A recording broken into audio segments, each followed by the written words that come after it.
Back to you, Jagmohanji. Thank you. Our keynote speaker this morning is Dr. Antoine Hakim, Officer of the Order of Canada, inductee to the Canadian Medical Hall of Fame, and Professor Emeritus, University of Ottawa. His research focuses on stroke and dementia. Among his countless awards, the prestigious Canada Gardner-Whitman Award, referred to by many as the Baby Nobel, for his outstanding research on strokes, their consequences, and prevention. Please welcome Dr. Hakim. Thank you very much. It is a great honor for me to participate in the celebration of the Special Governor General's Award bestowed recently upon Subhas and Uttra.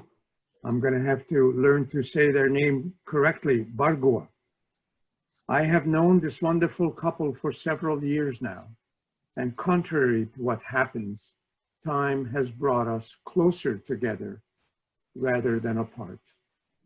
Sam now chairs and Uttra is a member of the committee of the University of Ottawa Brain and Mind Institute, the institute that is responsible for promoting research into many debilitating and difficult brain conditions. This commitment by the Bhargavas is not new.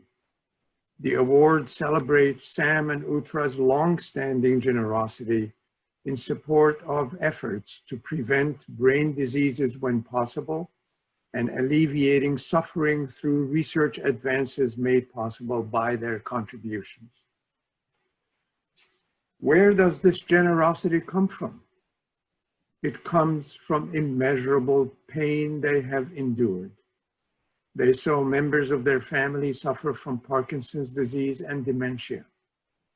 They endured indescribable pain when their very accomplished daughter was hit by a car and suffered complete paralysis. I am sure it was not easy for the Bhargavas to convert their enormous pain into their commitment to improve the lives of people around them. But in doing so, they were following wisdom we have received from many throughout history. It was Mahatma Gandhi who said, "Turn pain into power. Dard ko sata min moro." More recently, and closer to our current lives, Joe Biden lost his first wife and baby daughter when a truck hit the family car. And then, more recently, his son Bo died from brain cancer. Joe Biden recently said, "I know how mean and cruel and unfair life can be sometimes, but the best way through pain and loss and grief is to find purpose."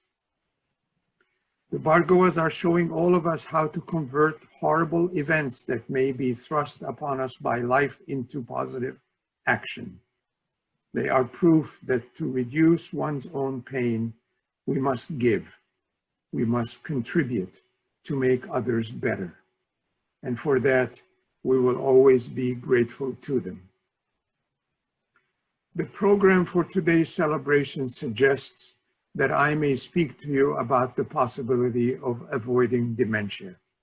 Do not worry, I will not take this opportunity to give you a long lecture, but perhaps at a later date, I can address your community on this topic. Sam and Uttra have seen firsthand the devastation that dementia can bring upon an individual and his or her family. We used to think that dementia just happened, but we now know that 60% or more of dementias can be avoided through actions each one of us can take. I am very grateful to Sam and Uttra for their commitment to spread the word about what each one of us can do to reduce our risk for dementia and show how the advice can be converted into action. For my part, I have described in a book I wrote 7 rules to avoid dementia, and I will just mention them here, mention the 7 rules to you.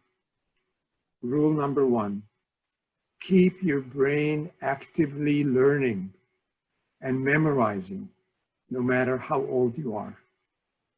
Rule number 2, avoid strokes and treat any vascular risk factors you may have.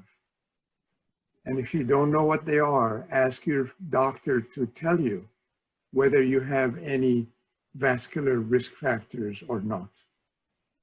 Rule number 3, control your blood pressure. It's a very important driver of dementia when it is elevated in a sustained way. Rule number 4, obesity is harmful to your brain, so avoid it. Rule number 5, do not become sedentary. Exercise daily in any way possible. Try to get out of breath once a day through some activity you are doing.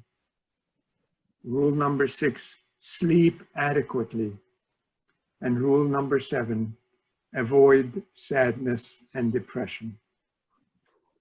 If we all follow these rules, our risk for dementia will be much reduced. And there is work here, not only for individuals like you and me, but also for our institutions and our governments to reduce society's burden of dementia. So to end, I want to say that I am very much looking forward to working with the Bhargavas to develop an action plan to reduce the risk of dementia in our society. I am very grateful for their commitment to this cause and for their generosity towards all of us. Thank you, Sam. Thank you, Uttra. Thank you, thank you.